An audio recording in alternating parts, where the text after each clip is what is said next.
เฮาเฮ็ดบุญด้วยความเป็นจริงนั้นเฮาเฮ็ดบุญให้เจ้าของซะก่อน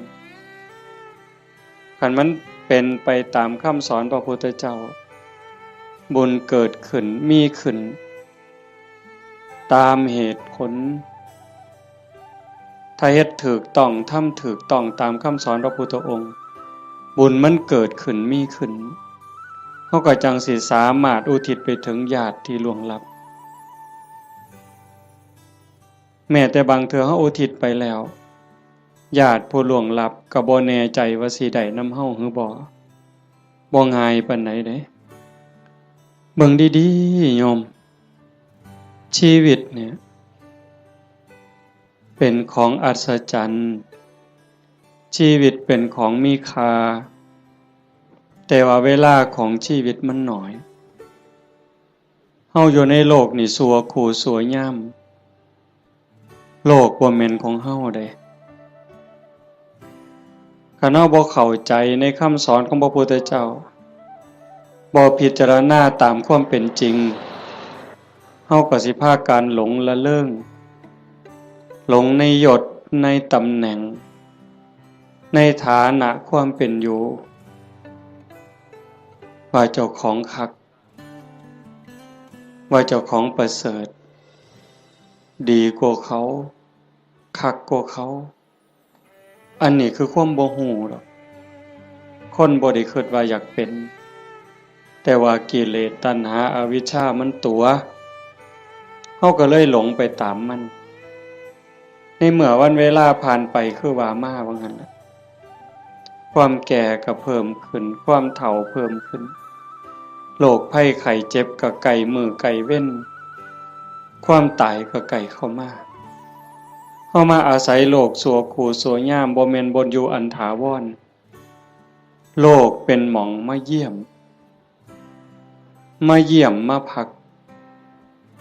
คันคนมีปัญญาก็สิรู้จักสร้างน้ำทำบุญเก็บเกี่ยวสัมภารธรรมเก็บกรรมบุญกุศลเพื่อนำพาดวงจิตดวงใจเจ้าของให้มันไปดีกว่าเก่าให้มันไปดีไปงามเพราะว่าถ้าตราบใดเฮายังบ่ทันถึงมรรคผลนิพพานการเวียนว่ายตายเกิดมีแน่นอนโยมจงมั่นใจเด้บาปมีจริงบุญมีจริงชาติหน้าชาติก่อนมีจริงนรกก็มีจริงสวรรค์มีจริงเฮ็ดดีก็ย่อมได้รับผลดีจริงเฮ็ดชั่วก็ย่อมได้รับผลชั่วจริงผู้ที่มีสัมมาทิฏฐิเบื้องต้นจังสี่ก็จังสิพยายามบ่ให้วันเวลาชีวิตผ่านไปโดยเปล่าประโยชน์พยายามสิเอากำไรให้มันเป็นชีวิตที่มีกำไรเฮามาเยี่ยมมายามมีวันเวลาที่อาศัยอยู่ในโลกนี้บ่โดนก็ถือเอาประโยชน์ให้ได้หลายที่สุดเพราะว่าเมื่อสิ้นลมหายใจปั๊บทุกอย่างคืนสู่ธรรมชาติบ่ได้หยังจากแนวนอกจากว่าโลกเป็นสถานที่ที่เฮามาเยี่ยมมาเยือนมาพักสัวข้าวในขณะเดียวกันชีวิตส่วนที่เป็นร่างกายเนี่ยก็บ่แม่นของเฮาอีกเป็นของยืมชีวิตเป็นของยืมเฮายืมมาจากธรรมชาติยืมจากดินจากน้ำจากลมจากไฟก่อกำเนิดเกิดมาเป็นร่างกายเมิดเวลาก็ต้องคืนให้เขาดินเอาคืนให้ดินน้ำคืนให้น้ำลมคืนให้ลมไฟคืนให้ไฟแต่ว่าชีวิตส่วนที่เป็นจิตใจจิตวิญญาณก็ต้องเดินทางต่อไปในวัฏสงสารไปไสล่ะบ่ฮู้ไปสู่อบายก็ได้นรกเปรตอสุรกายสัตว์เดรัจฉานผู้ที่สร้างบุญไว้บ่พอหรือว่ารักษาจิตไว้บ่ดีก็ย่อมลวงลงสู่อบาย แต่หากผู้ใดตั้งโตอยู่ในความบ่ประมาทคือญาติโยมทั้งหลายนี้เป็นผู้บ่ประมาทในความบ่เฒ่าบ่แก่บ่เจ็บบ่ไข้คิดว่ากูบ่ตายง่ายดอกเฮาบ่คิดบ่ประมาทในความบ่เฒ่าบ่แก่บ่เจ็บบ่ป่วยแล้วก็บ่ประมาทในวันเวลาของชีวิตมันสร้างบุญสร้างกุศลเชื่อว่าบุญกุศลนั่นเป็นที่พึ่งผู้ที่เดินทางสายศีลสายธรรมละบาปบำเพ็ญบุญมันคัดเกลาจิตใจขันมันต้องจากโลกนี้ไปต้องตายลงโอกาสสิไปสู่สุคติไปสู่สวรรค์ไปสู่พรหมมันก็มีสูงแม้นว่าสิกลับมาเกิดเป็นคนอีกถ้ามันบ่ทันถึงพระอริยเจ้าขั้นสูงสุดมันก็ต้องกลับมาในเมื่อดวงจิตดวงวิญญาณมันได้เก็บเกี่ยวเอาบุญกุศลเป็นสมบัติของดวงจิตไว้หลายพอสมควรหลังจากหมดเวลาบนสวรรค์บนพรหมกลับมาเกิดเป็นคนอีกเถื่อเป็นคนงามรูปร่างหน้าตาผิวพรรณฐานะความเป็นอยู่ก็ดีสติปัญญาเฉลียวฉลาดโรคภัยไข้เจ็บหน่อยอายุยืนอันนี้เป็นเรื่องของบุญบุญเป็นผู้จัดสรรเป็นผู้ดลบันดาลเป็นผู้กำกับบุญนั่นจึงเป็นที่เพิงเป็นมิตรสหายในทุกๆสถานทุกการทุกเวลาแต่ว่าบาปนั้นมันตรงกันข้าม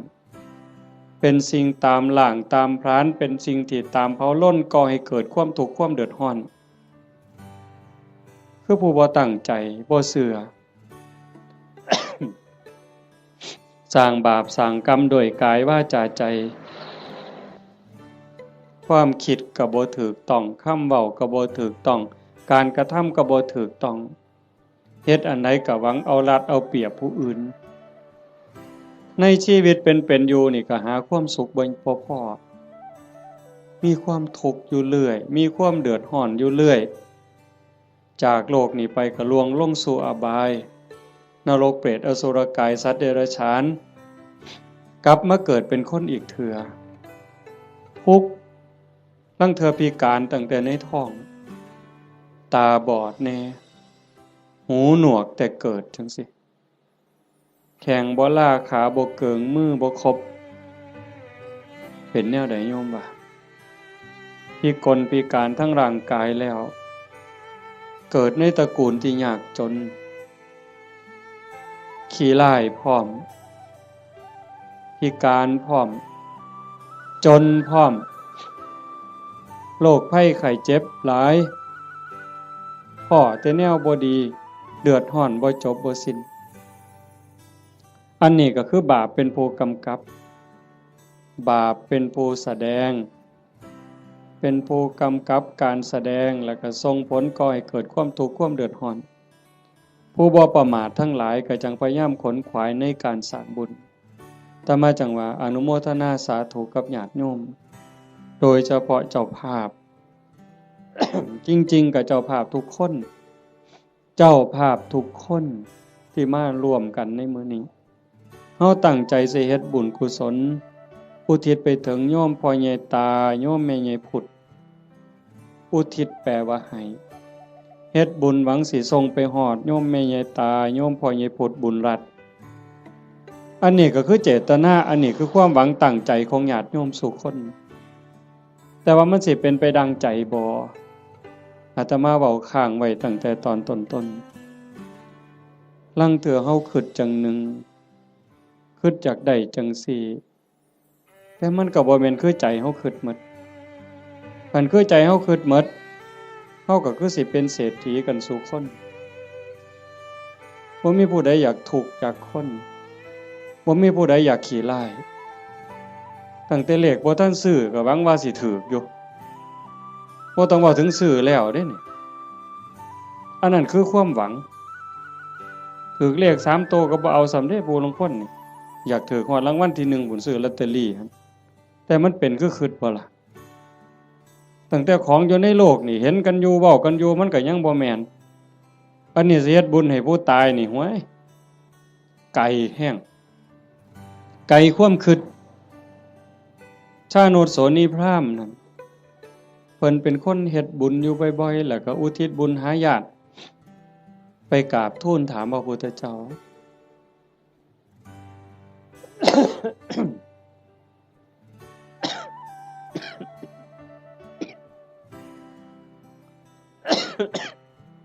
เพิ่นว่าเพิ่นเฮ็ดบุญดูๆเนี่ยอุทิศไปให้ญาติที่ล่วงลับไปญาติได้รับบ่พระพุทธองค์เพิ่นก็ว่ามันบ่แน่นอน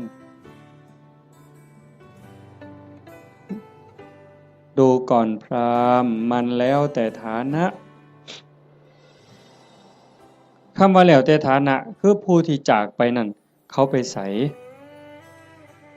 คันเขาไปตกนรกเขาก็บ่ได้รับผลบุญนี่ทันทีนรกเพิ่นบอกว่ามีอยู่457ขุม457ขุมบ่ได้บุญทันทีคันสิได้ก็ในเมื่อรับรู้รับทราบแล้วก็ยินดีอนุโมทนาสาธุนำสิ่งที่เฮาเฮ็ดเฮาทำเขาก็จังสิได้คันไปเกิดเป็นเปรตมี12ชนิดที่สิได้บุญฉับพลันทันทีก็มีอยู่ชนิดเดียวคือปรัตถตูปชีวีอีก11กลุ่ม11คณะสิได้บุญย้อนก็เมื่อเฮาเฮ็ดถูกต้องและอุทิศไปถึงฮู้เรื่องฮู้ราวอนุโมทนาสาธุนำจังสิได้อสุรกายคือกันสัตว์เดรัจฉานคือกันถ้าไปเกิดเป็นเทวดาเขาก็กินอาหารของเทวดากินบุญเก่าเป็นพรหมคือกันคันมาเกิดเป็นคนยิ่งบ่ฮู้เรื่องบ่ฮู้จักเขาก็สิได้นำเฮาจังได๋บัดนี้มันก็บ่ได้อันนี้คือฐานะของผู้ที่จากไปนั่นส่วนหนึ่ง2ผู้เฮ็ดบุญนี่เฮ็ดเป็นบ่เฮ็ดถูกตามคำสอนพระพุทธเจ้าบ่สมมุติว่าญาติเฮาที่ตายจากไปรอคอยส่วนบุญคอยอนุโมทนาเอาบุญนำเฮานี่แต่ว่าผู้เฮาเฮ็ดบุญนี่เฮ็ดเป็นบ่เฮ็ดถูกบ่เฮ็ดแม่นตามคำสอนพระพุทธเจ้าบ่คันบ่ได้เฮ็ดตามคำสอนพระพุทธเจ้าเฮ็ดบุญตามความคิดเฮ็ดบุญตามเขาว่าเฮ็ดบุญตามธรรมเนียมประเพณีมันก็บ่เป็นบุญผู้ทาคาถาเป่าทุกข์ก็ทุกข์อยู่ซ้ำนั้นจังซั่นการเฮ็ดบุญเนี่ยมันจะต้องศึกษาทำความเข้าใจแต่ว่าโยมทั้งหลายโดยเฉพาะผู้เป็นเจ้าภาพโยมแม่ออกสมบูรณ์หลายๆคนเนาะพ่อใหญ่อ่อนแม่ใหญ่สมศรีนางวิภารัตน์นายทวีศักดิ์พ่อใหญ่สังงานางโยมกาญจนาโยมศิริพรโยมกิตติโยมชูชาติโยมสมบูรณ์นายประจวบนางรัตมณีโยมชั่นชัยโยมดวงธิดาโยมพรณภาโยมไกรสอนโยมจันทิราอันนี้ก็ถือว่าเฮาเข้าใจพอสมควรคณะบ่เข้าใจในคำสอนพระพุทธเจ้าบ่ได้ฟังเรื่องบุญบ่ได้ยินเรื่องบุญจนเข้าใจแล้วเฮาก็จะเฮ็ดบุญจังซี่บ่ได้บ่เฮ็ดดอกต้องเฮ็ดอีกอย่างหนึ่งจังซั่นการเฮ็ดบุญมันเป็นการสร้างประโยชน์สูงสุดให้กับชีวิตตนเองในปัจจุบันแล้วก็หวังผลบุญนั่นให้เป็นสิ่งเพิงพาอาศัยได้ในปรโลกเบื้องหน้าเฮาก็จังเฮ็ดในส่วนที่เป็นบุญตามคำสอนพระพุทธเจ้าวางหนึ่งน่ะอาตมามานั่งฟังอยู่ในรถครูบาอาจารย์เพิ่นสิกลับวัดเพิ่นให้พรโยมมีบทหนึ่งตอนท้ายๆปุญญานิปารโลกัสสมิงปฏิฐาโหนติปานินังเพราะเหตุว่าบุญนั้นเป็นที่พึ่งของสัตว์ทั้งหลายในโลกหน้าพร้อมทั้งโลกต่อไปเพิ่นแปลว่าจังซี่ปุญญานิปารโลกัสสมิงปฏิฐาโหนติปานินังเพราะเหตุว่าบุญนั้นเป็นที่พึ่งของสัตว์ทั้งหลายในโลกหน้าพร้อมทั้งโลกต่อไป บุญนี่เป็นสื่อของความสุขเป็นสื่อของความดีความงามบุญนำมาซึ่งความสำเร็จนำมาซึ่งความเจริญเฮาได้ดังหวังตั้งใจนี่บุญเป็นผู้กำกับทั้งหมดบุญเป็นสื่อของความสุขความดีความงามนำมาซึ่งความสำเร็จบุญเป็นที่เพิงนอกจากบุญบ่มีอันใดเป็นที่เพิงอันถาวรได้โยมคิดเบิ่งดีๆเด้แม่นอยู่ดอกในขณะที่เป็นอยู่เฮาก็แสวงหาหมดนั่นล่ะเข้าของเงินทองชื่อเสียงอำนาจวาสนาบริวารญาติพี่น้องก็พอได้เพิงพาอาศัยกันในข้าวที่ยังอยู่แต่โยมพิจารณาเบิ่งดีบ่คนเฮาเพิงพาอาศัยกันได้จริงๆกันในข้าวที่มีศีลมีธรรมในใจเด้ในข้าวที่ทุกคนมีศีลมีธรรมเจือจานอยู่ในใจก็จังเพิงพาอาศัยกันได้คันถ้าศีลธรรมจืดจางไปจากใจแล้วผัวกับเพิงบ่ได้เมียกับเพิงบ่ได้ลูกกับเพิงบ่ได้โยมเปิดโทรทัศน์เบิ่งสิได้ยินเกือบซุมื้อเห็นเกือบซุมื้อผัวฆ่าเมียเมียฆ่าผัวพ่อแม่ฆ่าลูกลูกฆ่าพ่อแม่พี่น้องฆ่ากันหมู่ฆ่ากันผู้บางคนมีเงินหลายๆก็คิดว่าสิอยู่เย็นเป็นสุขบ่เงินนั่นล่ะพาเจ้าของเดือดร้อนนอกจากสิถือเขามาแย่งมาป่นมาจี้จับไปเรียกค่าไทยบางเทื่อเห็นว่าเจ้าของมีเงินหลายก็ไปข่มคนอื่นสร้างความเดือดร้อนให้ผู้อื่นก็โดนจับปรับไม้ใส่โทษเมื่อดีบ่ดีเขากู้เขายืมค่าปิดปากค่าล้างหนี้ก็มีเห็นบ่ล่ะมันจังบ่แม่นที่เพิงอันแท้จริงแต่ที่เพิงอันแท้จริงคือบุญคือโยมนั่งฟังเทศน์ฟังธรรมอยู่นี่เฮาได้เกิดมาเป็นคนเนี่ยคันบุญบ่หลายมันสิได้เป็นคนบ่เจ้าว่านกหนูปูปีกงัวควายสร้างม้าสัตว์เดรัจฉานทั้งหมดคันจะเว้าไปไล่ไปทั้งหมดตั้งแต่สัตว์นรกอเวจีจนถึงภวากพรหมบ่มีผู้ใดที่บ่เคยพ่อเป็นแม่เป็นพี่เป็นน้องอาตมาบ่ได้เว้าเอาเด้พระพุทธเจ้าเว้าเด้ในวัฏสงสารนี้ไม่มีใครเลยที่ไม่เคยเกิดเป็นพ่อเป็นแม่เป็นพี่เป็นน้องเป็นญาติร่วมสายโลหิตไม่มีใครเลยที่ไม่เคยเกิดเป็นสามีภรรยากันมาก่อนโยมอยู่นี่หลายๆคนเคยเป็นผัวเป็นเมียกับหนอนกับมดกับยุงที่มันมากัดเฮานี่นั่นคือวัฏสงสารเป็นหยังเขาต้องไปเป็นแบบนั้นนั่นคือบุญเขาบ่พอสร้างบาปสร้างกรรมเฮามีบุญหลายได้รักษาศีลหาไว้มีกุศลกรรมบท10พอสมควรจังทรงให้เฮาได้เกิดมาเป็นคนได้เกิดมาเป็นคนแล้วบ่คือกันเห็นบ่หน้าตาบ่คือ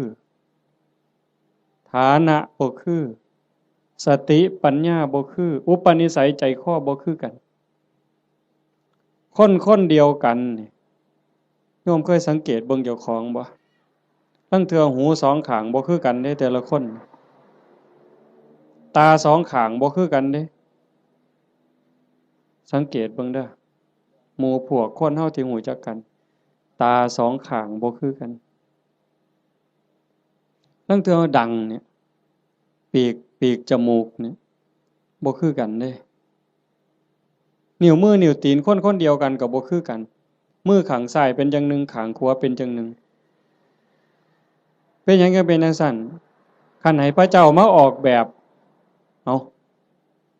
คันว่าพระเจ้าเป็นผู้สร้างเนี่ย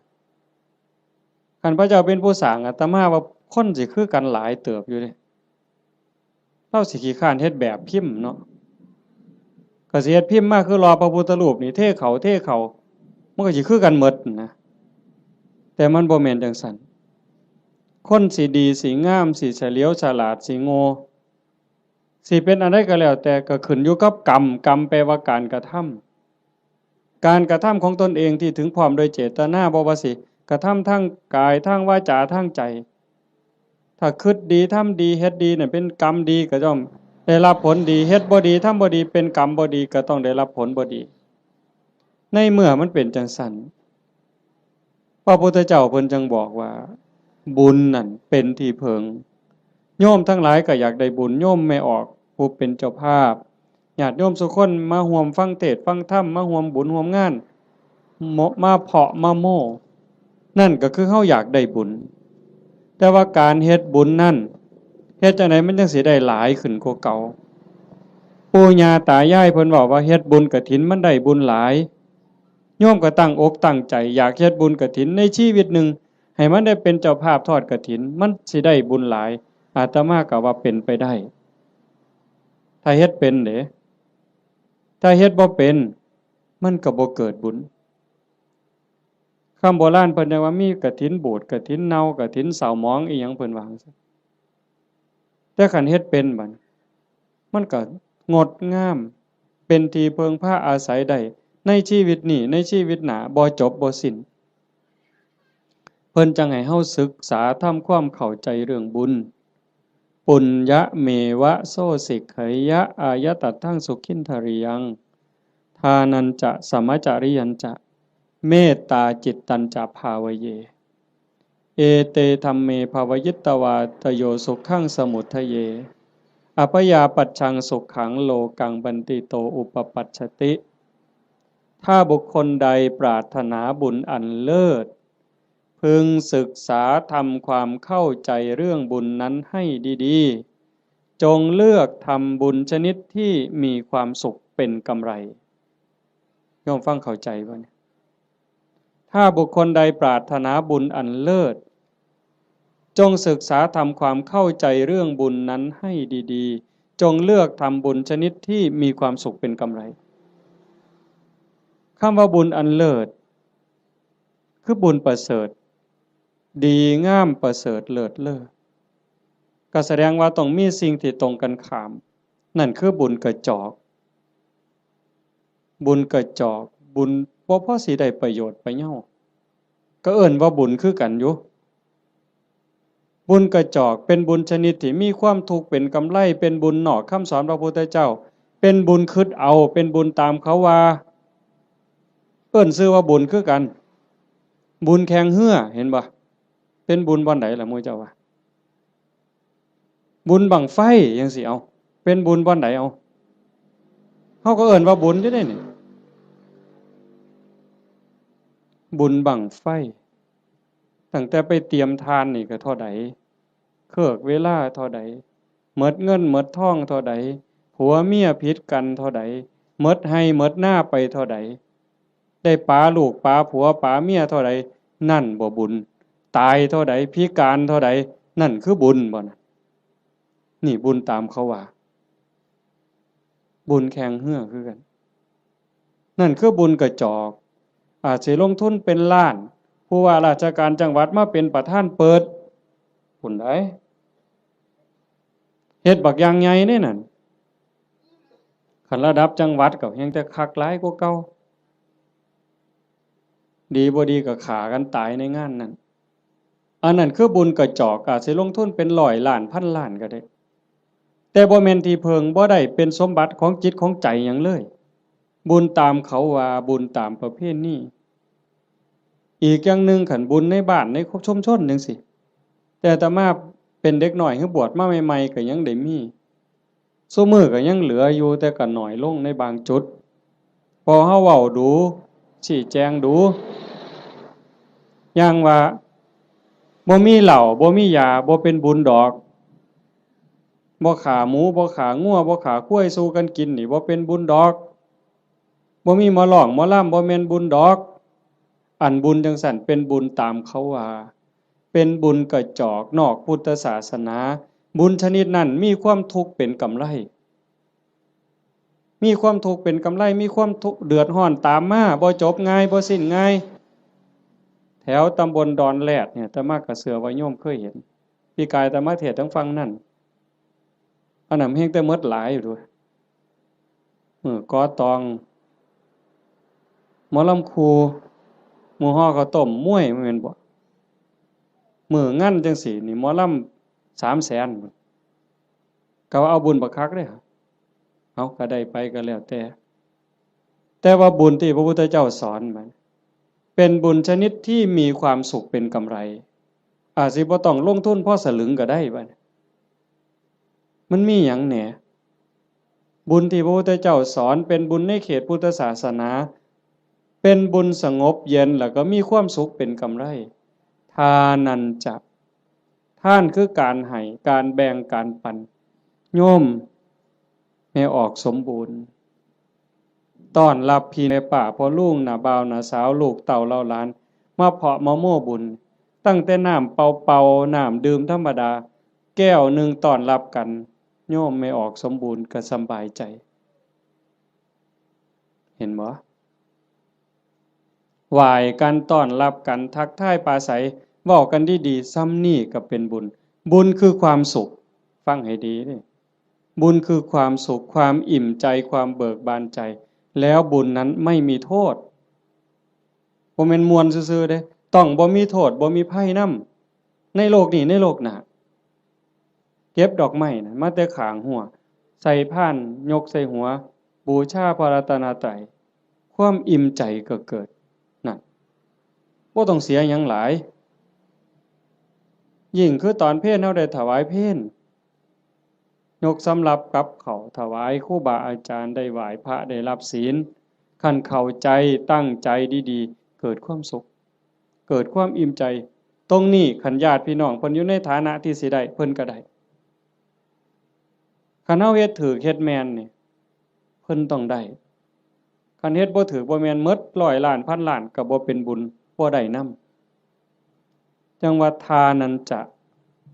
ทานคือการให้การแบ่งการปันตั้งแต่อามิสทานวัตถุทานข้าวน้ำสามปลาโภชนาอาหารปัจจัย4ทั้งหมดที่เฮาถวายกับหมู่สงฆ์ก็แล้วแต่อันนี้มันเกิดความสุขคันยิ่งธรรมทานให้ความรู้ให้ความเข้าใจที่ถูกต้องให้คำแนะนำที่เป็นประโยชน์ในการดำรงชีวิตที่เป็นศีลเป็นธรรมเป็นไปเพื่อความถูกต้องดีงามอันนั้นเป็นธรรมทานอานิสงส์ก็ยิ่งใหญ่กว่าเก่าบัดนี้คันเลยไปฮอดอภัยทานล่ะให้อภัยญาติโยมเคยเป็นอยู่บ่เฮาเครียดให้คนเครียดให้หมู่ก็ตามให้เอื้อยให้อ้ายก็ตามให้พี่ให้น้องก็ตามให้ลูกให้หลานหรือให้ลูกไผลูกเขย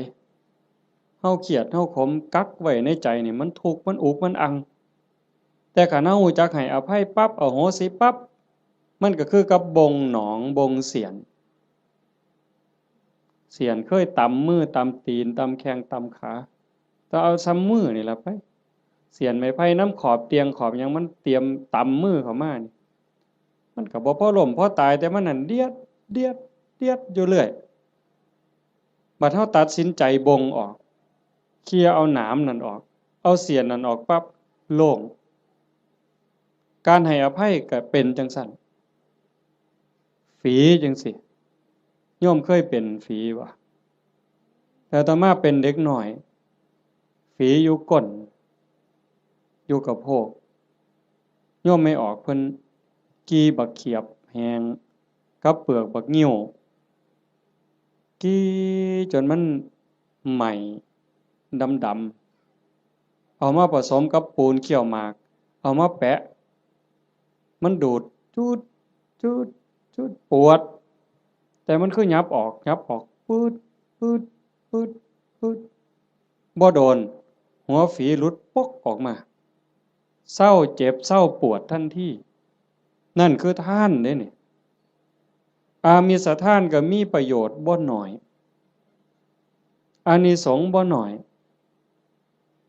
อานิสงส์สิเป็นขันเป็นตอนขันเรามันสิยาวโพดเอาง่ายๆซ้ำพื้นฐานเนี่ยซ้ำสิเอาบุญเนาะโยมเนาะคือเมออกเมคั่วเนี่ยเฮ็ดอยู่เฮ็ดกิน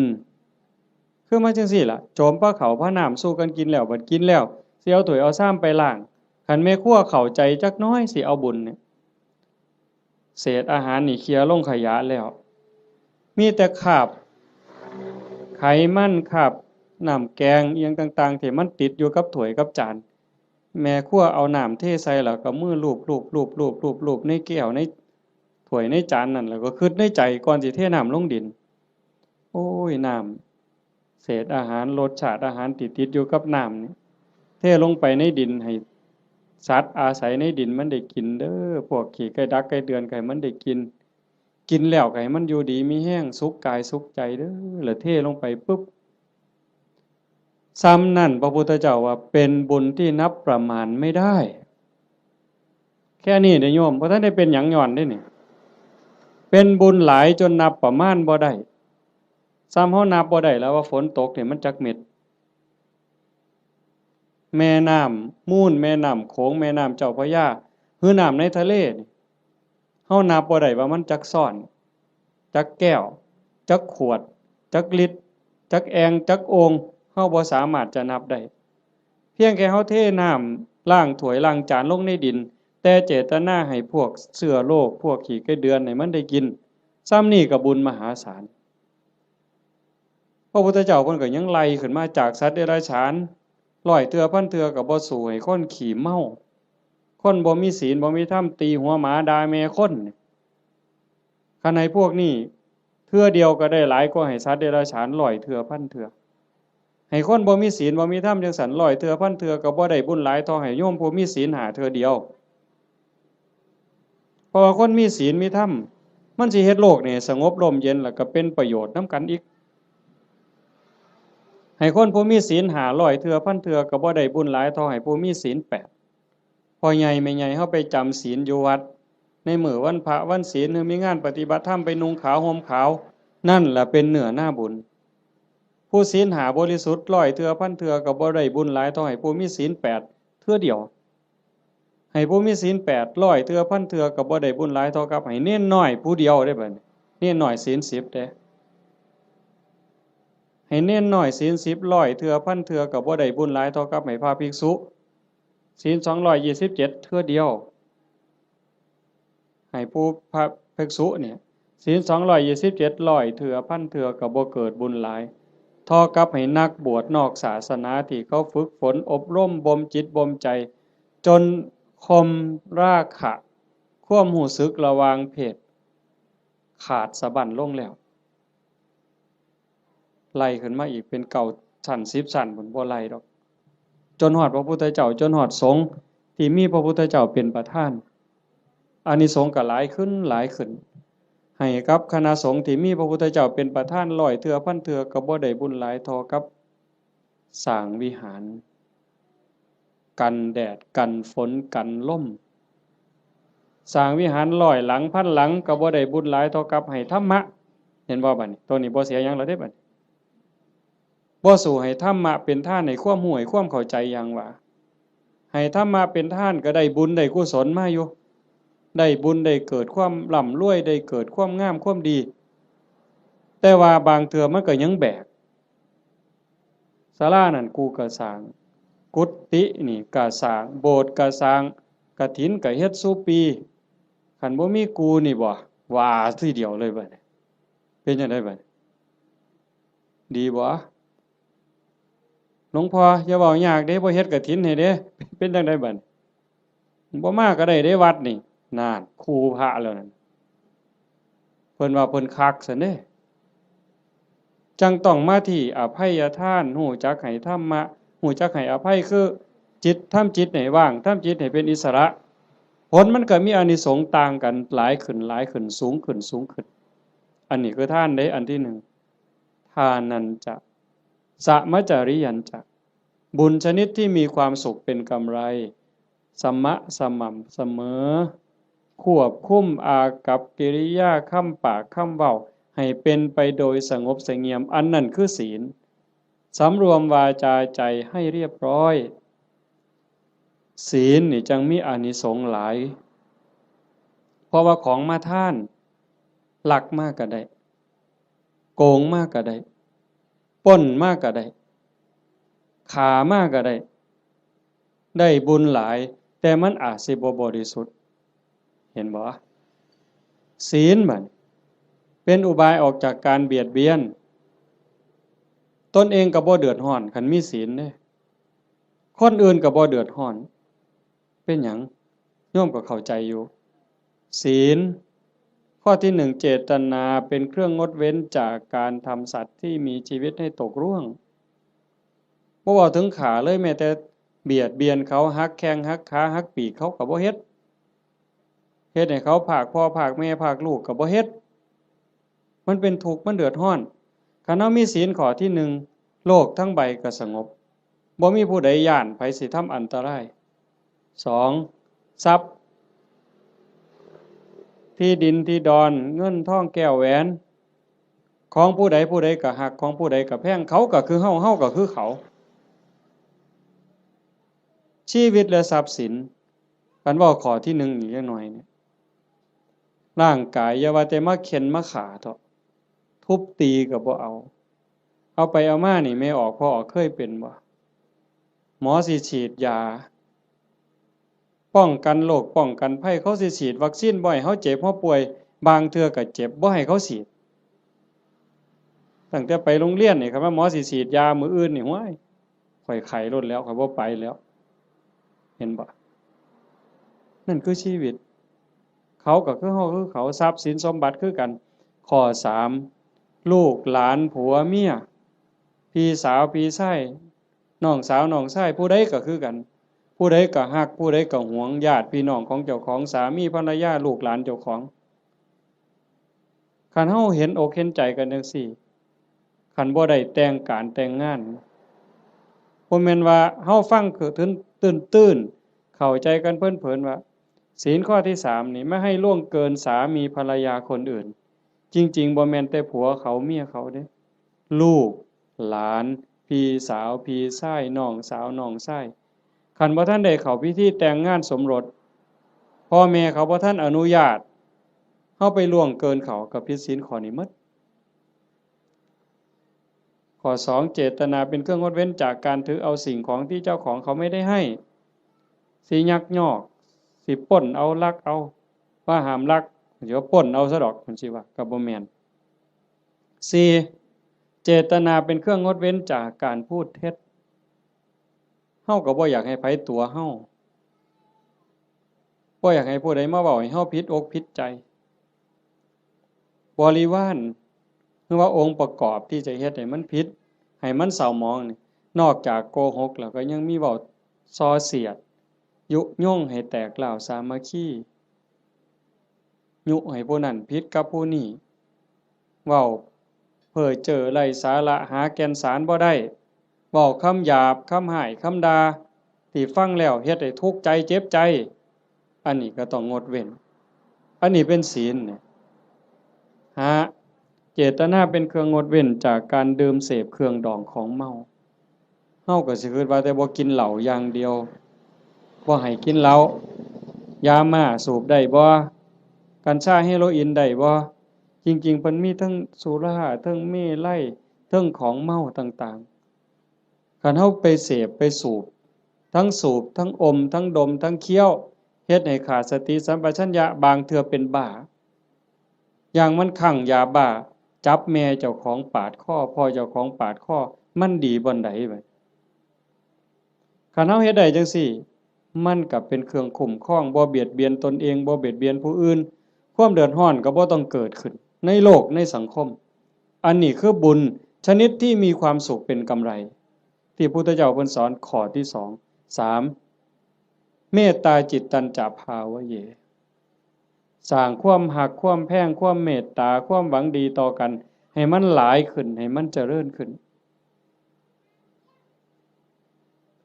อย่างเฮาเฮ็ดสมาธิ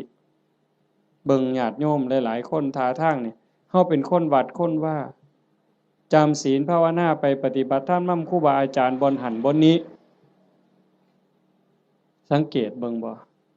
เวลาเฮาเดินจงกรมด้วยความตั้งใจล้อมสติในอารมณ์ปัจจุบันเวลามานั่งสมาธิก็มีสติที่ลมหายใจเข้าออกคัน10นาทีผ่านไป20นาทีผ่านไปคันฮอด30นาทีแห่งแต่สุดยอด คันเฮามีสติในอารมณ์ปัจจุบันลมหายใจเข้าก็ฮู้ลมหายใจออกก็ฮู้ลมสั้นก็ฮู้ลมยาวก็ฮู้ใจโยมสินิ่งใจนิ่งใจสบายกายเบาจิตเบาความรู้สึกที่เป็นสุขมันจะเกิดขึ้นสมองก็ปลอดโปร่งเบากายเบาใจความคิดอันดีอันงามเกิดขึ้นมาคันมันหลายไปกว่านั้นอีกสงสารคนรู้โตนคนบ่เว้าแต่ว่าคนที่ฮักกันแพงกันเด้แม้แต่คนเป็นครูกรรมครูเวรด่าเฮารังแกเฮาเบียดเบียนข่มเหงเฮาก็สิมีความเมตตาให้เขารู้โตนเขาอีกต่างหากเขาเบียดเบียนข่มเหงฆ่าตีเฮานี่สิเอาโทษเอาเรื่องผู้อื่นสิเอาโทษยุให้เอาโทษจับเข้าคุกเข้าตารางปรับไหมใส่โทษเฮาผู้ถูกตีถูกฆ่าหัวล้างข้างแตกแขนหักขาหักบางเทื่อโอ้ยบ่ว่าหยังดอกรู้โตนมันให้อภัยมันซะเห็นบ่คันคนในโลกมีจิตสภาพนี้ล่ะโยมว่ามีใจเป็นจังซี่ล่ะที่โอบอ้อมไปด้วยศีลด้วยธรรมจิตที่ถูกห่อหุ้มด้วยศีลด้วยธรรมด้วยความเมตตาต่อกันโลกมันสิเป็นจังไดโยมว่าที่มันวุ่นวายอยู่จังซี่ย้อนคนขาดศีลขาดธรรมบ่ใส่ใจต่อศีลต่อธรรมก็เลยมีแต่ความเห็นแก่เนื้อแก่ตัวเอาเปรียบแม้กระทั่งเมียเจ้าของบ่ต้องเว้าผู้อื่นเด้เอาเปรียบเมียเจ้าของเอาเปรียบผัวเจ้าของลูกเต้าเอาเปรียบพ่อแม่แน่นอนเลยเลี้ยงมาพาใหญ่ตั้งแต่พูนอุ้มผ้าค่าท้องยากปานใดไม่ออกหูดีบ่ต้องจักถามดอกว่าพ่อแม่สิฮักเฮาส่ำใดห่วงใยเฮาส่ำใดโยมถามเจ้าของฮักลูกแต่มื้อใดยายถามจักหน่อยนี่โยมฮักลูกแต่มื้อใดเกิดไสเกิดจากท้องหรือเกิดในท้องบ่ยายว่าเกิดออกจากท้องมาฮักเลยแต่อาตมาเห็นว่าผู้บางคนนี่ส่วนหลายฮักตั้งแต่ว่าลูกมีในท้องพุ่นว่าตั้งท้องแล้วฮักเลยลุกก็ระวังย่างก็ระวังกินก็ระวังนอนก็ระวังสิกินอันใดลงไปคันถ้าแม่นเจ้าของมักปานใดเคยกินเคยแซ่บแต่คันว่ามันสิเฮ็ดให้ลูกแสบลูกร้อนหยุดนั่นคือความฮักเด้ฮักตั้งแต่ว่าลูกอยู่ในท้อง9 เดือน10 เดือนคลอดมาก็เกือบล้มเกือบตายเชื่อว่าทุกคนนี่มือออกลูกนี่บ่มีผู้ใดม่วนปานใดดอกเทิงห้องเทิงไห้จมให้ผัวซ้ำผู้บางคนเครียดให้ลูกบ่สร้างลูกบ่ฮักตั้งแต่คาท้องบ่ฮู้ซ้ำว่าลูกในท้องนี่มันสิเป็นผู้หญิงหรือเป็นผู้ชายสิพิการบ่สมบูรณ์บ่สิขี้ร้ายหรือสิงามสิเกิดมาทำร้ายเจ้าของบ่สิเป็นคนดีหรือเป็นคนชั่วบ่เกี่ยวกันบ่สนใจเลยฮักอย่างเดียวบัดลูกเกิดมาแล้วเลี้ยงมาลำบากปานใดหมดข้าวจักเหล้าตัวสิใหญ่แต่ละคนหมดเสื้อผ้าจักผืนหมดเงินจักแสนแต่งการแต่งงานให้แล้วบ่เฮ็ดเฮือนเฮ็ดซ่านให้อีกแล้วบ่มีทางออกลูกมาก็มาให้แม่เลี้ยงพ่อเลี้ยงคือเก่าพูดไปหาซื้อขนมกินอยู่กรุงเทพเอาหลานมาให้ยายเลี้ยงแทนที่สิได้ลงวัดลงว่าจังหันจังเพี้ยนบ่ฆ่าหลานยายบางคนก็พะโล้เด้เอาแต่หลานมาอ้างยากแทนที่สิได้เข้าวัดเข้าว่าเตรียมตัวตายเอาบุญให้หลายๆบ่เอาหลานมาอ้างขี้คร้านไปวัดเงินเดือน500ก็ซื้อขนมจนเกลี้ยงบ่ได้ว่าเลี้ยงหลานใหญ่แล้วก็สิไข่ดอกเพิ่นหลานใหญ่มันละออกเลนมาอีกตายเจ้าเสร็จอีกคือเก่าไปบ่รอดเพิ่นว่าเฮ็ดจังได๋บัดนี้สิมาวัดตอนมาอยู่ข้างกำแพงบ่เมื่อเลยมาเทื่อเดียวอยู่เลยเด้อบัดนี้บ่แม่นแนวซั่นบ่เห็นบ่คั คันเฮาได้พิจารณาอีหลีอีหลอนี่จากทานมาสู่ศีลมาสู่ภาวนาความเมตตาหวังดีต่อกันมันสิเกิดจริงๆการสร้างบุญการเฮ็ดบุญมันมีรายละเอียดหลายโยมตั้งแต่การให้ทานซื่อๆเนี่ยทานอย่างเดียวนี่น้ำขวดเดียวข้าวปั้นเดียวผักเส้นเดียวก็ตามบุญต่างกันอยู่ที่เจตนาคันให้ด้วยความศรัทธาเชื่อในคำสอนของพระพุทธเจ้าบาปมีบุญมีชาติหน้าชาติก่อนมีเชื่อมั่นใจจังซั่นเนี่ยเวลาผลบุญมันออกมาก็ออกผลเฮาสิเป็นคนรวยพร้อมงามพร้อมปัจจุบันก็จิตใจร่ำรวยบุญกิริยามารยาทก็งดงามงามภายนอกงามภายในงามภายในทรงไปสู่ภายนอกเกิดชาติใหม่พบใหม่งามพร้อมรวยพร้อมนี่ค่ะในท่านโดยศรัทธาแปลว่าเชื่อใจหมั่นใจไว้ใจว่างใจ2ให้ท่านด้วยความเคารพในวัตถุท่านเคารพในผู้รับท่านอาตมาเว้าข้างไปตอนต้นมันแล้วแต่ฐานะที่ชาโนโสนิพามถามพระพุทธเจ้ามันแล้วแต่ฐานะมันมีหลายระบบอีกหลายเหลี่ยมอีกผู้รับท่านน่ะมีศีลมีธรรมบ่อย่างคือทอดกฐินนี่ครูบาอาจารย์เพิ่นมีศีลมีธรรมได้ฝึกฝนได้อบรมมื้ออื่นเวลาพ่อใหญ่พาไปกาวกฐินฮือย่ายผู้เป็นเจ้าภาพอุ้มผ้ากฐินถวายเนี่ยมื้อนั้นอาตมาไปเห็นอยู่วัดหนึ่งเพิ่นนิมนต์ไปรับนำเพิ่นเขียนคำถวายให้เจ้าภาพนี่อุ้มผ้าไตรจีวรตั้งนะโมแล้วก็พาหมู่ว่าอิมังพันเตกฐินะจีวรทุตสังอาตมาก็เหลียวเบิ่งหน้าเจ้าภาพก็คิดเบิ่งใจเจ้าภาพคิดเบิ่งใจญาติโยมอีกหลายๆคนโยมว่าเป็นตาอ่อนซ่อนบ่ในชีวิตหนึ่งเฮาได้อุ้มผ้าไตรจีวรกล่าวถวายสังฆทาน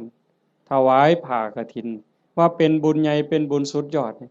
มันสิเป็นความภูมิใจสิเป็นบุญปานใดโยมว่าคิดเบิ่งเด้อยายชีวิตหนึ่งนี่เฮาให้ได้เฮ็ดคันบ่ได้เฮ็ดกองใหญ่เป็นเรื่องเป็นราวคือเพิ่นกลับไปห่วมเพิ่นเฮ็ดได้อันนี้คือสิ่งที่ได้เด้บุญเนี่ยติดตามไปในโลกนี้โลกหน้าหน้าที่ไผได้เฮามาอาศัยโลกชั่วคราวบ่แม่นของเจ้าของดินนี่สิว่าของเฮาซั่นบ่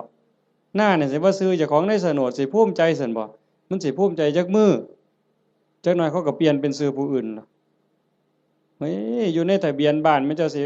สถานะเจ้าบ้านนี่ชื่อขึ้นก้อนหมู่นั่นสถานะเจ้าบ้านน่ะจะร้องตายมึงติพอ24ชั่วโมงยังเขามาทับตาแดงใส่ปรับหล่นตายว่าซั่นว่าโอ้เจ้าบ้านเจ้าบ่ต้องไปไสเด้อเจ้าอยู่หั่นเด้คันแม่นเจ้าบ้านอีหลีนั่นต้องเป็นเจ้าของอยู่ตลอดมันบ่แม่นหน้าก็บ่ได้สวนก็บ่ได้รถก็บ่ได้บ่ได้หยังจักอย่างแนวใดคือบุญนี่แนวใดเพิ่นจังว่าต้องทำความเข้าใจอีหยังให้มันหลายๆทานก็เฮาให้ด้วยความศรัทธาให้ด้วยความเคารพในผู้รับทานครูบาอาจารย์เป็นผู้มีศีลมีธรรมผู้รับทานเป็นหมู่สงฆ์เฮาถวายข้าวสงฆ์เจ้าของเองก็เป็นผู้บริสุทธิ์ย้อนหยังสะอาดย้อนหยังย้อนศีลก่อนสิทำบุญให้ทานถวายต่างๆเพิ่นจังให้เฮาสามารถทานศีลนั่นคือชำระความเศร้าหมองในใจคันเฮาไปฆ่าสัตว์มามันก็เศร้าไปลักเขามาก็เศร้าไปนอกอกนอกใจสามีไปล่วงเกินผู้อื่นมามันก็เศร้าหมองเอาน้ำมาอาบหมดน้ำทะเลมันก็บ่สะอาดใจบ่สะอาดดอกไปตั๋วเข้ามาไปดื่มเสพเครื่องดองของเมามาสิใส่ผงซักฟอกอันใดสบู่อันใดล้างออกมันก็บ่สะอาดแต่ขันสมาทานศีลปั๊บปานาติปาตาทินากาเมมุสาสุราปั๊บพระสงฆ์เพิ่นสรุปศีลให้ปั๊บสำบายใจล้างความหม่นหมองความเศร้าหมองในใจนั่นออกมานั่นเป็นผู้บริสุทธิ์นี่เด้มันสิเกิดพละอานิสงส์หลายๆมันแล้วแต่ฐานะสิเกิดบุญจังได๋นี่1ผู้ให้บริสุทธิ์2วัตถุที่มาทำบุญก็บริสุทธิ์3ผู้รับก็บริสุทธิ์ผ่ากฐินมาทอดกฐินนี่ มันสิบริสุทธิ์บ่เป็นกฐินเน่ากฐินบูดกฐินเศร้าหมองบ่ผ้านั่นบ่ได้ลักไผมาบ่ได้ยืมไผมาเป็นของที่เกิดด้วยหยาดเหงื่อแรงงานด้วยความบริสุทธิ์ผ้าเก่าก็ได้ยายผ้าเก่าก็ได้กางเก่ากางใหม่ก็ได้ผ้าใหม่ก็ได้ผ้าบางสุกุลก็ได้ไปเก็บมาแต่กองขยะพุ่นก็เป็นกฐินได้ไปเก็บมาจากกองขยะสีกได้เธอค่ะท่อนละซ้ำฝ่ามือทำศอกซ้ำแขนมาหยิบต่อกันเฮ็ดผ้าสบงได้ผืนหนึ่งเก่าๆก็ได้แต่ว่าเป็นกรรมสิทธิ์โดยชอบธรรมโดยความถูกธรรมนั่นคือวัตถุท่านที่บริสุทธิ์บุญกุศลมหาศาลแล้วก็ประกอบกับเจตนาอีกก่อนให้นี่มีศรัทธาบ่ตั้งใจไว้ดีบ่คันมีความศรัทธามีความเหลื่อมใสของนั้นแม้นมันสิน้อยสิราคาหลายปานใดพักเครื่องเส้นแต่ก่อนให้มีความศรัทธามีความตั้งใจสักกจังทานังเทติให้ท่านด้วยความเคารพด้วยความศรัทธาเนี่ยของนั้นมันสิมีค่ามีราคาหน่อยเฮาตั้งอกตั้งใจถวายพระพุทธเจ้าว่าบุญบ่น้อยของได้มาด้วยความชอบธรรมได้มาแล้วโดยธรรมเป็นของบริสุทธิ์ก่อนให้ก็มีศรัทธามีความเหลื่อมใสในขณะที่ยิบยื่นให้ทรงให้ยกประเคนก็ภูมิใจดีใจให้ไปแล้วหลังให้ก็มีความปีติยินดีคิดพ่อย่ามใดก็สุขใจอิ่มใจภูมิใจจนน้ำตาลังน้ำตาไหลบุญจะเกิดอันนี้คือฐานะที่เฮ็ดให้บุญมันมีพลัง3ให้ท่านตามการกฐินนี่ก็ประยุกต์เข้ามาในหันเพราะว่าวัดหนึ่งรับได้เทื่อเดียวในรอบปีเดือนเดียวเท่านั้นคันมือร้อยกระทงไปแล้วสิมีเงินแบ่งพันนี่เต็มปะล่ำนี่ก็ทอดกฐินบ่ได้หมดโอกาสเห็นบ่มันถือการถือเวลาคันผู้ใดให้ท่านตามการตามเวลาเพิ่นบอกว่าเมื่อบุญมันออกหมากออกผลเต็มที่แล้วตกทุกข์ได้ยากลำบากลำบนบ่อนใดอยู่ไสก็ตามสิมีคนซอยเหลือแม่นเว้ากันบ่ฮู้เรื่องก็สิมีคนซอยคันบ่มีผู้ซอยอยู่บ่อยู่ก็ถูกเลขบ่อยากถูกก็ถูกเฮาสิได้ยินอยู่เรื่อยพวกถูกลอตเตอรี่ถูกแจ็คพอตบางเทื่อก็แม่ค้าขายผักบางเทื่อก็3ล้อบางเทื่อก็คนกวาดถนนพวกเรานี่บ่ได้ซื้อประจำดอกกวาดถนนไปเข็นผักไปรู้ตนเห็นคนตาบอดเห็นคนพิการที่มาขายลอตเตอรี่เฮามีใจรู้ตนนี่คนทุกข์นี่จะรู้ตนกันบางเทื่อก็บ่อยากได้บ่อยากซื้อแต่ว่าเพราะอยากอุดหนุนเขาหยิบให้แน่บ่เบิ่งฮอดตัวเลขซื้อมาแล้วก็ใส่กระเป๋าไว้บ่หัวซ่าเลขออกไว้แล้ว2 มื้อ3 มื้อจังมาคิดพ้อตรวจเบิ่งก่อนหน้านั่งว่างๆตรวจเบิ่งถูกซ้ำนี่เป็นผลบุญจากการให้ท่านตามการตามสมัยคือกฐินจังซี่อันนึงคนตกรถตกเรือบ่มีค่ารถจังซี่ลูกกำพร้าคนด้อยโอกาสจังซี่คนถูกไฟไหม้บ้านน้ำท่วมหน้าหนาวบ่มีเสื้อผ้าห่มเฮาซอยเหลือในข้าวที่คนอื่นเดือดร้อนนี่มันเป็นการละท่านผลบุญเกิดเฮาสิได้มีคนซอยเหลือท่านการท่านเวลาการให้ท่านโดยจิตโดยความเคารพที่ว่ามาวังหันข้อที่2ขามมานิดนึงเคารพในผู้รับทานเคารพในวัตถุทานผลบุญเกิดสิได้ลูกดีผัวดีเมียดีข้าทาสบริวารสิเป็นคนซื่อสัตย์ไว้ใจได้วางใจได้มีอานิสงส์หมดเด้4กฐินนี่ก็เข้ามาในนี่อีกทานด้วยจิตหวังอนุเคราะห์ตามธรรมดางานกฐินมันสิเป็นเรื่องของพระเรื่องกฐินเป็นเรื่องของพระบ่เกี่ยวกับโยมออกพรรษามามื้อวันแฮม1ค่ำเดือน11จนฮอดวันเพ็ญเดือน12ระยะเวลา1เดือนนี่ภาษาธรรมเพิ่นสิเอิ้นว่าจีวรการเวลาแห่งการแสวงหาผ้าออกพรรษาปั๊บเพิ่นก็สิแยกย้ายกันไปเพราะว่าผ้าสมัยเก่ามันบ่ได้ดีคือซุมื้อผ้ามันเปื่อยเป็นฝ่ายอีโป้แม่นบ่พ่อใหญ่อาตมาก็ได้ใช้อยู่ย้อนหลังไป40กว่าปีหั่นฝ่ายตำเอาเองมันบ่ได้เหนียวบ่ได้หมั่นปานนี้ มายิ่งสมัยก่อน 2,600 กว่าปีโยมว่ามันสิปานไหนไปเก็บมาจากกองขยะผ้าห่อศพจังสิผ้าเปื้อนประจำเดือนไม่ออกก็ไปถิ่มจังสิผ้าไปฉีกก็มาต้มน้ำเลือดน้ำเหลืองออกซักน้ำออกมาเย็บเป็นผืน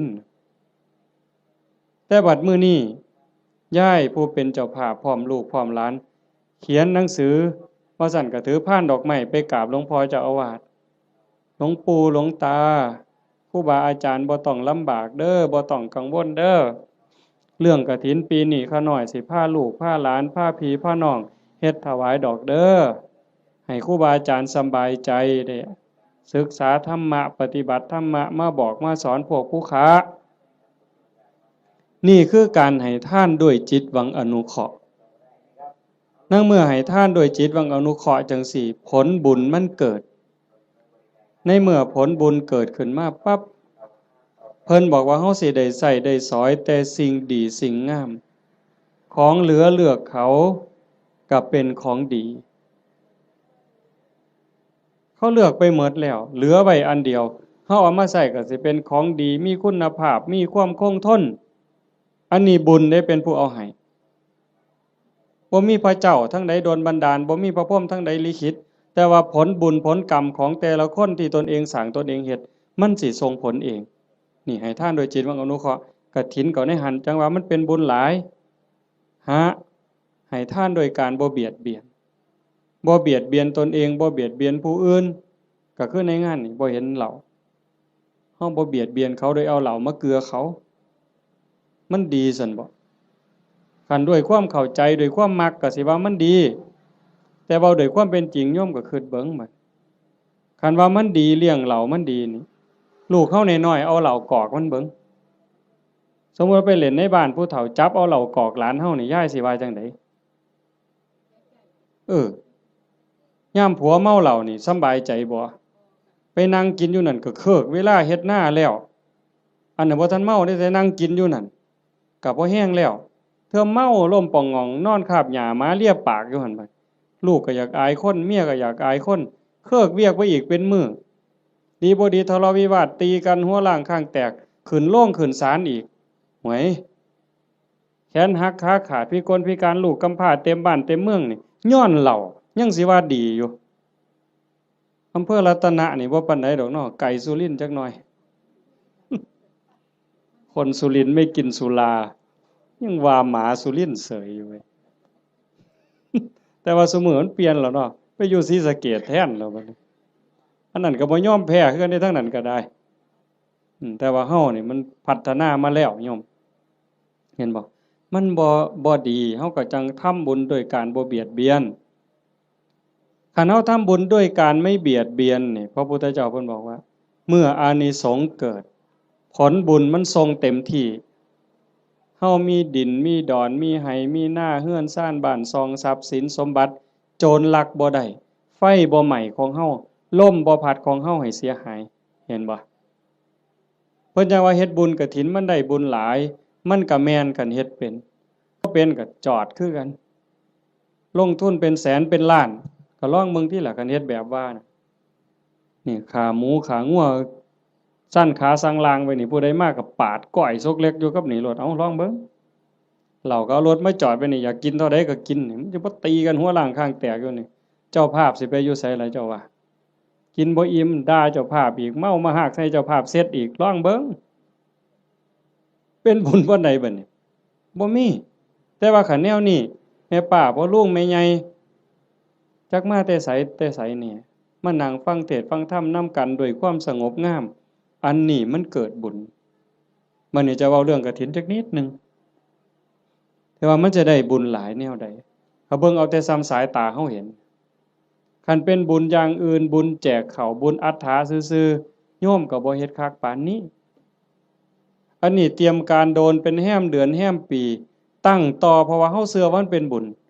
บอกลูกบอกหลานว่าลูกเอ้ยหลานเอ้ยทั้งลูกไผ่ลูกเขยหมู่เจ้าเก็บเงินเด้อออมเงินเด้อประหยัดแน่แม่สิพาเฮ็ดบุญกฐินหาพ่อใหญ่แม่ใหญ่หาปู่หาย่าหาพ่อ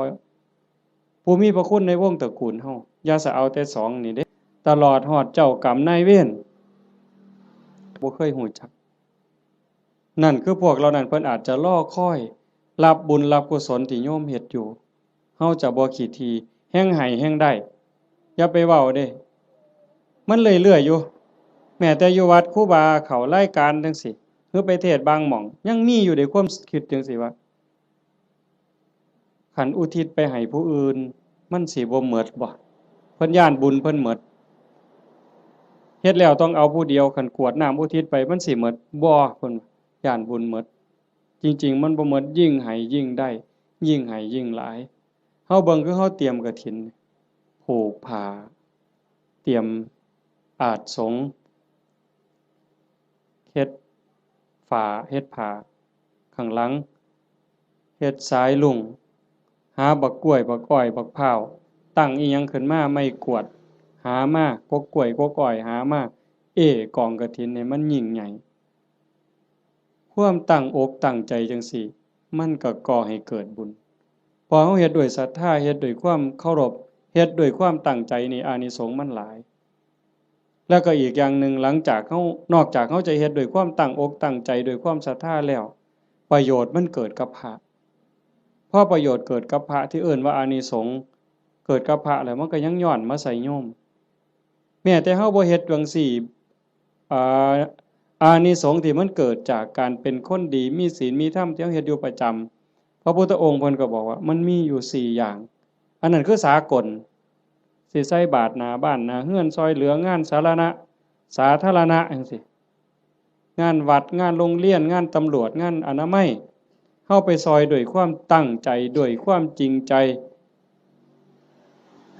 เพิ่นว่า1ชื่อเสียงอันดีฟุ้งกระจรไปไกลก็แม่นอีหลีคันโยมเป็นคนดีมีจิตใจเอื้อเฟื้อต่อโลกต่อสังคม1ชื่อเสียงอันดีฟุ้งกระจรไปไกล2คนดีย่อมคบหาดีดูดดีชั่วดูดชั่วพวกเล่นไพ่อันซุ่มไปวัดปฏิบัติธรรมนั่งสมาธิอันนี้ก็บ่ได้ยากคือกันไปแล้วบ่เฒ่าพร้อมแล้วบ่โทรศัพท์ถ้าค่อยได้เด้อไปโลดเห็นบ่อันนี้คือกันอานิสงส์ของคนเฮ็ดคุณงามความดีชื่อเสียงอันดีฟุ้งกระจรไปไกล2คนดีย่อมคบหา3เป็นที่รักของมนุษย์และเทวดามนุษย์คือผู้มีใจสูงใจดีใจงามมีศีล5เต็มเปี่ยมมีกุศลกรรมบท10หวังดีต่อพี่ต่อน้องนั่นคือมนุษย์เป็นมนุษย์คนแล้วก็เทวดาคนมีหิริมีโอตตัปปะนอกจากมีศีลแล้วมีธรรมแล้วก็ยังอายซัวกลัวบาปเข้ามากำกับในใจอีกนั่นเป็นมนุษย์เทโวเทวดาคนยังเป็นนี่แหละแล้วเทวดาที่เฮาบ่เห็นโตเพิ่นก็ย่อมคุ้มครองรักษาคนเฮ็ดบุญคนสร้างบุญเป็นหยังเพราะว่าคนดีคนเฮ็ดบุญคนสร้างบุญนี่เขาสร้างบุญเทวดาก็สาธุเทวดามาทอดกฐินบ่ได้ดอกโยมเชื่อบ่ เทวดามาทอดกฐินบ่ได้เทวดาสิมายกผ้าเขาถวายพระบ่ได้เฮ็ดจังได๋ล่ะก็สาธุล่ะเห็นหมู่เฮาเฮ็ดมื้ออื่นนี่เพิ่นก็สาธุนั่งฟังเทศน์นี่เพิ่นก็สิสาธุนำเฮาเนี่ยเพิ่นก็ได้นำเฮาเพิ่นจังว่าเป็นที่รักของมนุษย์และเทวดาเพิ่นฮักเพิ่นคุ้มครองเพิ่นรักษาเพราะว่าเพิ่นได้บุญนำ4เวลาสิตายก็ไม่หลงลืมสติตายจำเป็นแต่เด้คันคนสร้างดีสร้างงามสร้างบุญอยู่บ่อยๆจิตใจมันสิกอดเกี่ยวพันอยู่กับบุญกับกุศลจิตบ่เศร้าหมองจิตบ่กังวลจิตบ่เป็นทุกข์มันก็ย่อมไปสู่สุคติไม่หลงลืมสติตายแต่คันคนไปลักเขาแน่ไปฆ่าเขาแน่ตั้งแต่นอนมันก็สะดุ้งเคยเห็นบ่ล่ะเคยเป็นบ่เจ้าไปเฮ็ดแนวบ่ถูกต้องบ่ดีบ่งามมานอนก็สะดุ้งอย่าสะเว้าแต่บัดสิตายเด้นี่นอนบ่เป็นหลับเป็นตื่นพวกไปลักเขาไปปล้นเขาไปฆ่าเขามานี่โอ้มันสิสะดุ้งแม้กระทั่งการอยู่การกินคันแม้แต่สิกินข้าวทั้งเทื่อก็สงสัยมันสิวางยากูบ่น้อพู้นเด้ มันสิหาความสุขได้บ่ใดบ่นี่เจ้าว่าคันคบกับคนบ่ดีอยู่ในสังคมจังซั่นแม้แต่สิกินน้ำแม้แต่สิกินข้าวก็เกิดความระแวงมันจังหาความสุขที่แท้จริงบ่ได้คันบัดล้มป่วยล้มหมอนนอนเสือใกล้สิตายเบิดบาปกรรมต่างๆไปฆ่าเขาไปตีเขาไปลักเขาไปปล้นเขาเถียงพ่อเถียงแม่เฮ็ดให้พ่อแม่ทุกข์อกทุกข์ใจมาหลอกมาหลอนจิตเศร้าหมองปั๊บตายในขณะที่จิตเศร้าหมองก็ทวนเลยคำว่าทวนนี่ตรงข้ามกับดองเด้ทวนนี่ตกลงทั้งต่ำแต่ดองนี่ขึ้นทั้งสูงเด้เห็นหลวงปู่ผายดอกว่าอยู่วัดปีกายเนี่ยอาตมาก็เว้าเรื่องนี้ทวนได้ปู่ผมบ่ทวนดอกอาจารย์ผมสิดองเนี่ยเห็นบ่ไม่หลงลืมสติตายหาเมื่อจากโลกนี้ไปจะไปอุบัติยังสุคติมีสวรรค์เป็นต้นนี่คนเฮ็ดบุญสิเดินสายนี้มื้อนี้กฐินน่ะกฐินเฮาทอดกฐินปั๊บพระก็สิได้หาเนี่ยเวลาในการแสวงหาผ้าจากฮอดวันเพ็ญเดือน12สิยืดไปฮอดเดือน4เพ็งนี่คือเวลายืดไปอีก4เดือน2พระสิเก็บผ้าไว้ได้ตามต้องการปกติพระสิมีผ้าแค่3ผืนเพิ่นเอิ้นว่าผ้าไตรเฮาก็เว้าอยู่ซุมื้อละผ้าไตรบางบ้านก็ผ้าไตรบางบ้านก็ผ้าไกแล้วแต่สิว่านี่คือบ่ฮู้จักจริงๆผ้าไตรไตรนี่แปลว่า3ผ้า3ผืนสบง1จีวร1สังฆาติ1นี่คือผ้าอธิษฐานคันมีเกินนั่นเอาผ้าจีวรหามาได้อีกผืนนึงเอาไว้เสยนี่คันครบ10มื้อบ่สละให้เณรบ่สละให้พระภิกษุรูปใดรูปหนึ่งบ่สละให้สงฆ์เป็นนิสสักขิยปาจิตตีผ้าผืนนั้นใส่บ่ได้ไปแตะไปต้องไปสู้นไปใส่บาปทุกเที่ยวเป็นบาปเป็นโทษเป็นอาบัติเมื่อโยมทอดกฐินแล้วอย่าว่าแต่4ผืนเลยเอาไว้เต็มเฮือนนี่ก็บ่เป็นหยังเอาไว้เต็มเดินวัดก็บ่ผิดนี่คืออานิสงส์ที่พระได้เก็บผ้าไว้ได้ตามต้องการ3เมื่อจากอาวาสสิไปไสก็ตามไม่จำเป็นต้องเอาผ้าไปครบสำรับบางหันว่ามีเกิน3บ่ได้มื้อนี้ขาด3บ่ได้มื้อนี้ข้อที่3เพิ่นเอิ้นว่าปราศจากจีวรสมมุติว่ามันบ่ทันได้ออกพรรษาบ่ทันได้รับอานิสงส์พรรษาอานิสงส์กฐินอาตมาอยู่วัดเคยมันเป็นวัดป่าเนาะกุฏิอยู่ไกลๆจังซี่ยามมื้อแลงนุ่งผ้าสบงสงน้ำมาตากไว้อยู่กุฏิบัดยามมื้อเช้ามาทำวัดอยู่ศาลามาอยู่พี่อยู่ศาลาจนแจ้งผ้าสบงผืนนั้นไปใส่อีกบ่ได้มันเป็นผ้าขาดราตรีเพิ่นเอิ้นว่าเป็นนิสสักขิยปาจิตตีผ้าสบงผืนนั้นต้องสละให้สามเณรต้องสละให้พระรูปหนึ่งหรือสละให้สงฆ์คันบ่สละไปแตะไปใส่ไปจับไปต้องขึ้นมาปั๊บต้องนิสสักขิยปาจิตตีเป็นบาปทุกเที่ยวโยมแต่ในเมื่อโยมทอดกฐินแล้วปั๊บได้รับอานิสงส์อย่าสว่าแต่อยู่ในวัดเอาผ้าอานิสงส์ที่โยมทอดกฐินมันคุ้มครอง4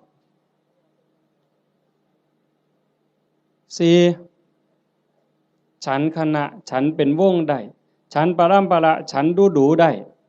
ที่จริงพระพุทธเจ้าเพิ่นขอร้องให้พระนี่ฉันในบาตรมันบ่ยากกับผู้อื่นแล้วก็ฉันเทื่อเดียวเฮาบ่ได้ทำให้ทำหน้าบ่ได้ไปแบกไม้ไงต่อหากินเองบ่ได้กินดูหลายโยมเขายากเมืองสิซะ ออกซื้ออาหารบ่ได้จังซี่แต่เมื่อโยมทอดกฐินแล้วปั๊บก็สามารถฉันเป็นกลุ่มเป็นวงได้เพราะว่าเฮ็ดผ้ามันอาจจะบ่แล้วง่ายในเวลาจังซี่จักหน่อยก็แล่นไปจูไฟเพราะมันบ่มีสีสำเร็จเด้ฟักบักมี่หาฟืนมาไว้พ่อใหญ่สิเคยเห็นแต่ก่อนแม่นบ่ย้อมเปลือกไม้ย้อมหากไม้ย้อมแก่นไม้เขี่ยวไว้จังซี่กำลังฉันอยู่ไฟอ่อนไฟสิมอดก็ออกไปจูไฟมาฉันอีกก็ได้จังซั่นน่ะเพิ่นว่าสิฉันจักเทื่อก็ได้แต่ว่าอย่าเกินเที่ยงคันพอทอดกฐินแล้วก็เป็นแบบนั้นบ่เป็นโทษข้อที่5บัดที่พระได้ลาภสักการะที่เกิดขึ้นคือของเขากองกฐินไปถวายมื้ออื่นเป็นของพวกเธอที่จำพรรษาในอาวาสนั้นพระในวัดบ้านเฮานี่วัดอีหยังบ้านวัดค่ำศรีบ่วัดค่ำศรีบ้านบึง พระที่จำพรรษายังวัดค่ำศรีบ้านบึงเป็นผู้ได้รับของทั้งหมดเนี่ยเจ้าคณะจังหวัดสุรินทร์มันร่วมนำคือสิสมเด็จสังฆราชมาร่วมรับกฐินนำมื้ออื่นก็บ่ได้ดอกโอ้ข่อยเป็นสังฆราชเด้อผ้าพื้นนี่ข่อยสิเอาดอกถูกใจแท้ๆบ่ได้เด้โยมบ่ได้นอกจากพระวัดเฮาสิตกลงปรงใจถวายจังสิได้เป็นของภิกษุที่อยู่ในวัดเราโยมได้หาขอจำได้เหรอตัวพระได้หาขอไหม1เวลายืดไปหอดเดือน4แม่นบ่2เก็บผ้าไว้ได้ตามต้องการ3ไปปราศจากจีวรก็ได้4ฉันคณะฉันปรัมประออกชื่อโภชนะได้เพิ่นจังเฮาสิได้ยินครูบาอาจารย์เพิ่นบอกเรื่อยๆว่านิมนต์ฉันเพลนิมนต์ฉันจังหันบ่แม่นอาจารย์นิมนต์ฉันตำบักหุ่งบ่ได้อาจารย์นิมนต์ฉันต้มปลาอันนี้ก็บ่แม่นนิมนต์ฉันข้าวอันนี้ก็บ่แม่นคันรับกฐินแล้วก็ได้อยู่จังซี่นะแต่เฮาก็บ่จำเป็นก็จักสิไปว่าเฮ็ดหยังเนาะก็แล้วไปดอกบัดนี้โยมได้หยังมา1อายุยืนผู้ทอดกฐินผู้ร่วมไปอนุโมทนากฐินสิได้ประโยชน์คืออานิสงส์1อายุยืนชาตินี้อาจจะท่านบ่ท่านก็บ่แน่บาปเก่ากรรมเก่าที่เฮ็ดไว้มันอาจกำลังส่งผลอยู่คันบุญเก่าบ่แห้งพอมันก็ต้องไปตามนั้นแต่คันเฮาเฮ็ดด้วยความตั้งใจชาติต่อไปพบต่อไปผลบุญมันตามทรงนี่1อายุยืนทั้งตัวเลข80ปี90ปี100กว่าปีแข็งแรงบ่แม่นนอนอยู่ในห้อง ICU ว่าอายุหลายปานใด100ปีโอ้ก็บ่พอใจดอกแนวนั้นเนาะนอนในห้อง ICU ให้อาหารทั้งสายยางหันใจเองก็บ่ได้ก็จักสิยืนไปหยังล่ะเว้ยแต่ก็บ่แม่นแต่ตัวเลขซ้ำนั้นผมก็ยืนผมบ่งอกง่ายบ่โลนง่ายจังซี่นะแขวก็ยืนบ่ขูบ่ลนบ่โยกบ่ค้อนนี่ตาก็ยืน70ปี80ปีห้อยก้นเข็มปั๊บแง่ปั๊บดึงจักโลดนั่นคือบุญเด้น่ะคันผู้บุญบ่หลายบัดนี้หวายใส่แว่นสายตาตั้งแต่อยู่ประถมพี่อย่าสว่าแต่เข็มเย็บผ้าเลยเข็มเย็บกระสอบนี่ก็จ้อยหูล้มแข้งนี่ก็แง่บ่ถึกอยู่ นั่นคือบุญบ่พร้อมโยมคันทอดกฐินแล้วมันสิได้บัดนี้ตาสิดีแต่ชาติต่อไปเด้คันมีของเก่าก็เอาชาตินี้ลดแล้วหูดีบัดนี้หูก็ยืนแขวก็ยืนตาก็ยืนผิวพรรณก็ยืนบ่คือกันเด้ผู้บางคน40ปีนี่เฒ่าเพราะปานหยังแต่ผู้บางคน50 60 70นี่ผิวพรรณยังสดใสอยู่สีดำสีขาวก็ตามดอกแต่ว่าบ่เหี่ยวบ่ย่นหลายนั่นมันเป็นบุญทั้งหมดน่ะโยม1อายุยืนย้อนหยังยืนย้อนโยมถวายกฐินแล้วพระสามารถบ่เป็นโทษทางพระวินัยได้รับอานิสงส์ยืดไปฮอดเดือน4นี่คือมันตอบกันทันที2แม่เว้ย2โยมสิรวยย้อนหยังย้อนโยมทอดกฐินแล้วพระสามารถเก็บผ้าไว้ได้ตามต้องการโยมก็สิเป็นผู้ร่ำรวยด้วยโภคทรัพย์แก้วแหวนเงินทองเอียงต่างๆอย่างเว้ามาหั่นแหละ3โยมมีทรัพย์สินสมบัติขึ้นมาแล้วโจรลักบ่ได้ไฟบ่ไหม้ลมบ่พัดพระราชาบ่ยึดเขาเป็นของหลวงเป็นหยังย้อนโยมทอดกฐินแล้วพระเพิ่นสามารถไปปราศจากจีวรเอาผ้าไปบ่ครบก็ได้พระวินัยบ่ผิดบ่พลาดตรงนั้นคุ้มครองทางโทษพระวินัยให้ก็เลยเกิดมาคุ้มครองทรัพย์โยมอานิสงส์มันว่าคุ้มครองตรงนี้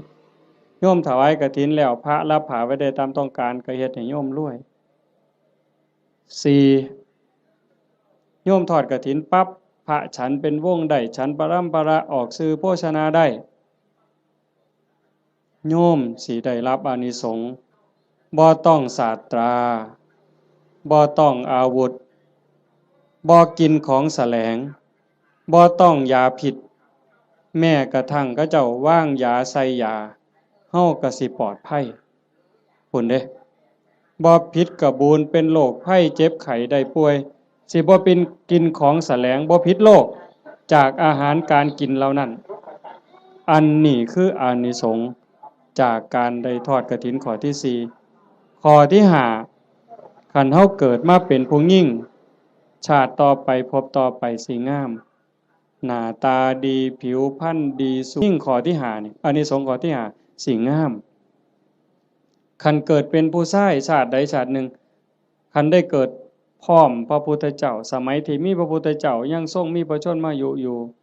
สิได้ฟังธรรมต่อเบื้องพระพักตร์ฟังเทศน์ที่พระพุทธเจ้าเทศน์ให้ฟังแล้วสิได้บรรลุธรรมแล้วขอบวชพระพุทธเจ้าบวชให้พระพุทธเจ้าเป็นอุปชฌาย์คันบอกภาษาเฮาเอหิภิกขุอุปสัมปทานั่นคืออานิสงส์จากการทอดกฐินมันบ่น้อยเด้โยมจังซั่นจังพากันตั้งอกตั้งใจเด้อลูกเต้าเล่าหลานก็ตามเด็กเล็กเด็กน้อยก็ตามโยมไม่ออกผู้เป็นเจ้าภาพหลักตุ่มพี่ตุ่มน้องถือว่าเป็นประมุขเป็นประธานเป็นหัวหน้าเทวดาให้เฮ็ดใจให้ม่วนๆบ่ได้เฮ็ดดูปานใดดอกปีนี้อาตมาก็จะเฮ็ดอยู่หายใจเจ้าของนี่จากนี้ไปให้มันงามๆไผสิว่าจังได๋ก็สร้างสิเกิดอิหยังขึ้นก็ให้ใจเฮาสงบให้ใจเฮางามเพื่อมันสิเป็นแรงเกื้อหนุนส่งจิตวิญญาณเฮาให้ไปที่ดีที่งามไปสู่ที่ชอบที่สุขตินอกจากนั้นเฮาก็มีความหมายหมั่นปั้นมือว่าสิอุทิศบุญกุศลให้บุคคลผู้มีพระคุณเป็นพ่อเป็นแม่ปู่ย่าตายายผู้มีพระคุณทั้งหลายที่เฮาฮักเฮาแพงตลอดถึงเจ้ากรรมนายเวรที่ว่าไปว่าหั่นว่าได้เฉพาะปรัตถโตปชีวีอันนั้นคือได้ทันทีแต่นอกจากนั้นสิเป็นสัตว์นรกก็ตามเป็นเปรต11จางนั่นชนิดนั้นก็ตามอสุรกายสัตว์เดรัจฉานเทวดาอินทร์พรหมคันเพิ่นได้เห็นการกระทำที่งดงามคือโยมเฮ็ด1 ชั่วโมงที่ล่องลอยมาพบมาพ้อมาเห็นอดบ่ได้ย่อมอ่อนซ่อนย่อมอนุโมทนาเพิ่นสิได้นำเฮาตอนเพิ่นอนุโมทนายินดีนำอ่อนซ่อนนำอันนี้นักปราชญ์ก็ยกย่องบัณฑิตก็สรรเสริญแม่นพระพุทธเจ้ามาพบมาพ้อเฮานั่งฟังเทศน์สมโพธิกองกฐินอยู่จังซี่พระองค์ก็ย่อมอนุโมทนาสาธุจังซั่นจังว่าบุญตรงนี้เกิดแน่ๆเกิดหลายซ้ำเด้บ่แม่นแต่อาตมาเว้าโยมได้ไหว้พระโยมได้ถวายทานโยมได้สมาทานศีลได้ฟังพระเพิ่นสวดมัตติกาสักบงสุคุณเฮาได้ฟังเทศน์ฟังธรรมด้วยความเคารพอันนี้คือกิริยาอาการที่เป็นบุญปุญญกิริยากุศลกิริยามันกลายเป็นบุญเป็นกุศลให้โยมเฮ็ดไปเรื่อยๆจนกว่าสิบ่มีลมหายใจบ่อิ่มบ่เต็มบ่เพียงบ่พอง่ายอย่าว่าพอแล้วล่ะอย่าว่าพระพุทธเจ้าตรัสรู้เป็นพระสัมมาสัมพุทธเจ้าแล้วมีมื้อใดที่พระพุทธเจ้าบ่เฮ็ดบุญบ่เป็นแบบเป็นอย่างบ่สอนธรรมแม้กระทั่งลมหายใจสุดท้ายพระองค์ก็ยังได้ตรัสสังขารทั้งหลายมีความเสื่อมไปเป็นธรรมดาเธอทั้งหลายจงตั้งตนในความไม่ประมาทประโยชน์ตนก็อย่าประมาทประโยชน์คนอื่นก็อย่าประมาทประโยชน์ทั้งสองฝ่ายก็อย่าประมาทให้รีบสร้างรีบทำเห็นบ่เฮาก็คือกันโยมท่านก็เฮ็ดศีลก็รักษาภาวนาก็ภาคเพียรอ่อนน้อมถ่อมตนต่อผู้หลักต่อผู้ใหญ่ผู้เฒ่าผู้แก่พระสงฆ์องค์เน้นซอยขนขวายในกิจที่ชอบอันใดที่เป็นประโยชน์ออกเหงื่อออกแห้งซอยกันเฮ็ดช่วยขนขวายในกิจที่ชอบฟังธรรมแสดงธรรมอนุโมทนาบุญอุทิศส่วนบุญทำความเห็นในถูกต้องถูกตรงอย่างน้อยๆเชื่อว่าบาปมีบุญมีชาติหน้าชาติก่อนนรกสวรรค์มีจริงอันนี้คือต้นเหตุสาเหตุทางเกิดแห่งบุญจึงขออนุโมทนาสาธุกับญาติโยมสุโขสุคนเด้อท้ายที่สุดก็ขอรัตนะอ้างอิงเอาอำนาจแห่งคุณพระศรีรัตนตรัยคุณของพระพุทธเจ้าพระธรรมพระสงฆ์และอำนาจแห่งบุญกุศลคุณงามความดีที่มีทั้งหมดทั้งมวลในสากลจักรวาลจงหลอมร่วมมาเป็นตบะเป็นเดชะเป็นพลวปัต